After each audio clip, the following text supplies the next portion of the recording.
merong isang lalaki, mataba na siya, lumapit siya sa kaibigan niyang doktor. At sabi niya, Dok, kaibigan niya gusto ko magpapayat. Sabi nung kaibigan niyang doktor, ganito lang kasimple ha, sundin mo ko.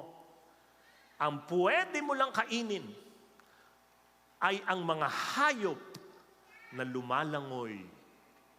Yun lang, nalungkot siya. Tapos, malis na. Kaibigan niya yung doktor. Alam mo, 3 linggo na, hindi mo lang nag-text. So, nag-alala yung doktor, baka nagtatampo sa akin ito? So, tinawagan niya. Alam mo, ang sumagot, yung misis. Tapos, sinabi niya, kumusta na yung kaibigan ko? Alam mo, sagot ng misis, eto, araw-araw, nagsuswimming sa pool.